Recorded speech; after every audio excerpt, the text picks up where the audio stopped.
Okay, let's make a start. Enough chat. So obviously I'm using the Layer in Twisted Stripes this morning. I'm also teaming it up with the Wildflower spray. So I'm also using the Foiled and Plain Sticker Sentiments. I'm also using the Nested Triangles, and I'm using the fabulous Bubble Squares. Okay, so today I am only using 2 of the stencils. I'm using Layer 1 and Layer 4, which, as you can see, I have already used because I did some prep yesterday.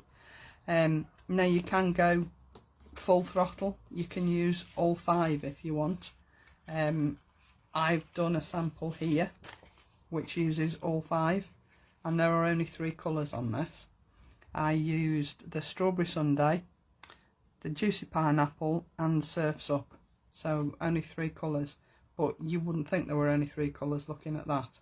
That would make a fabulous background for a mail card, I think.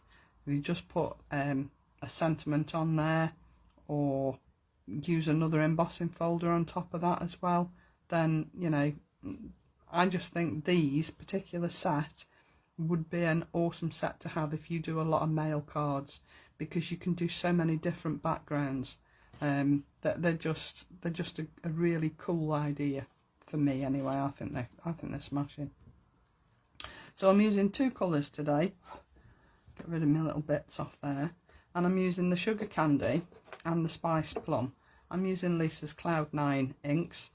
I'm going to start with the Sugar Candy, and what I'm going to do is turn the stencil when I've done the first layer. Okay, when I did this one yesterday, I did all my lines in one direction, and because I'd already cut the card to the size of the stencil, I just turned the card round and used the stencils in the same direction, but I moved the card.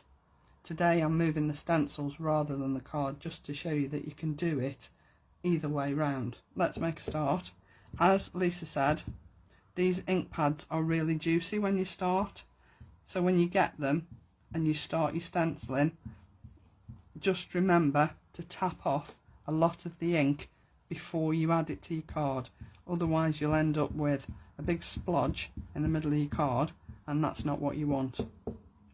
I'm using Lisa's Wonder brushes for this because I tried it with the Bijou brushes, but because they're flat and these strips are sort of, they sit proud, I found that because the Bijou brushes are flat, they don't give you the coverage in between the lines. So I'm using the Wonder brushes because the Wonder brushes have got that sort of bit of a domed shape.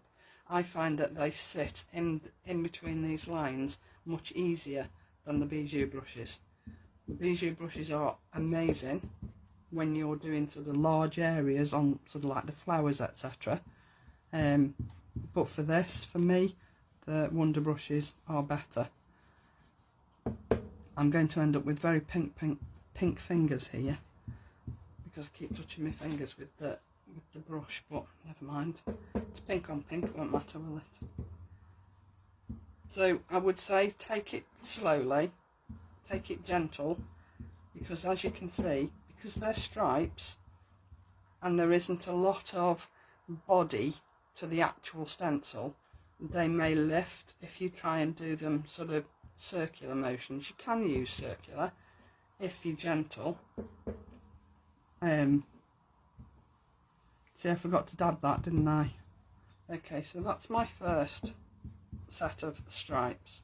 Alright, and then what I'm going to do is I'm going to turn my stencil. Before I turn my stencil, sink tool, so I told you I wasn't really with it this morning, I'm just going to mark the edges of where that stencil is sitting on my piece of card, so that when I turn it round I can line it up with the edge of the top of the stencil, so that I'm not taking into account the peg holes. Okay, so I've lined it up with my pencil lines, and then I'm just going to tape this down because it will move, because of the fact that it's only sort of, it's a little bit flimsier than a lot of Lisa's stencils, but that's because of the shape of it really. It's not it's not a design fault, it's just the fact that there isn't a lot of mylar on there for it to stay rigid. Are you with me? So now I'm going to go down again, same colour, and I'm just inking through those strips. So that's my pink done with. Okay, so that's my base colour. So now I'm using layer 4, which as you can see is a really narrow strip. And for this one I'm going to use the Spiced Plum, because I do think pink and purple go together really, really nicely. Now because these are narrow, I'm going to use one of my stencil brushes. And I am taking off a lot of the ink before I start inking, because this is really, really deep. It's really a really deep colour, so you want to take quite a lot of the colour off your brush. Okay, so I'm taking a lot of the colour off my brush, as you can see, and then I'm brushing through the stencil. Now I can go with more circular motions on here because there is more mylar on this, because the strips are a lot narrower. Then there's more mylar that gives you a little bit more stability when you're brushing through these stripes. And you can see that because I've put my ink onto the stencil, I can take the ink from the stencil rather than re-inking the brush, and that gives me sort of a little bit more manoeuvrability with my colour. I shouldn't lean on the stencil that I've put over there though, should I? I've got pink stripes on my arm now. And again, this is such a quick and easy way to sort of make your own backgrounds. If you've sort of run out of designer papers, or you haven't got the colours that you need for a specific card, then you can make your own, and they're so quick and easy to make. It takes no time at all. And these two colours, they go together so beautifully. I mean, it looks a really dark purple, and it is a dark purple, but when you put it with the pink, it sort of softens the shades of the purple, if you know what I mean, the hues. I think it just looks so gorgeous together with the pink. And if I just left that up, already you can see the pattern is just, oh, it's just beautiful.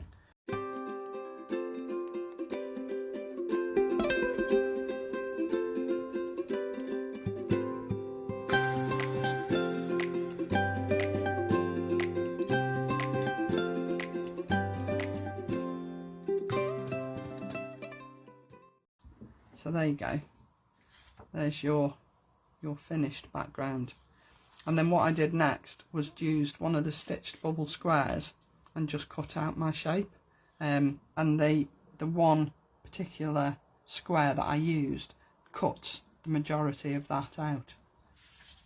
That's my background. So I used exactly the same colours, as you can see, and just cut it out, same as I did with this. I think this one is a little bit more vibrant. I think I've used a little bit more pink on this one than I did on that one, but I like that one as well.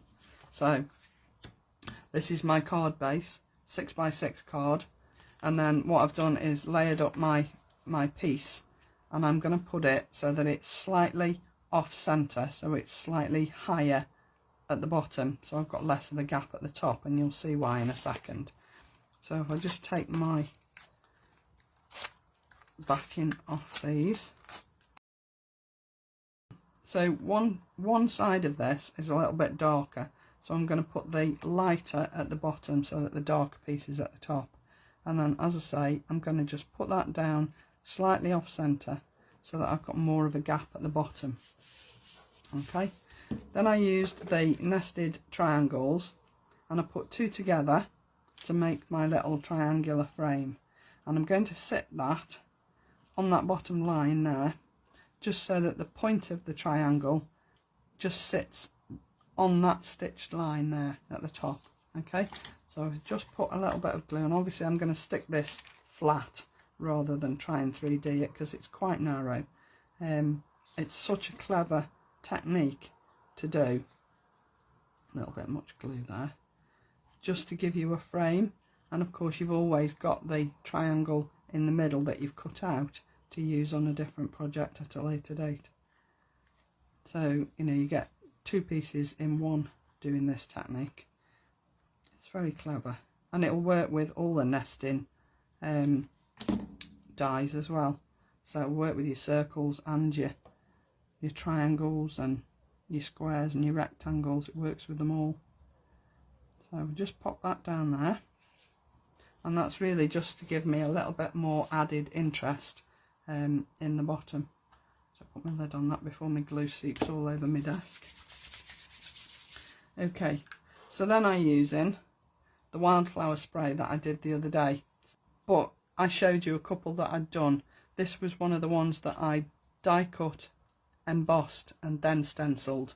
It's not the way round that I normally do it, because I prefer to stencil, die cut and then emboss, but I thought I'd do it both way round just so that I can show you the difference really. And there is a lot more white bits on here because obviously you've got the rise and fall of the embossing folder where the ink will and won't pick up on. Okay, so I've put my sticky pads on the back, and where this is going to overhang here, I've doubled up on my sticky pads so that it's going to sit level.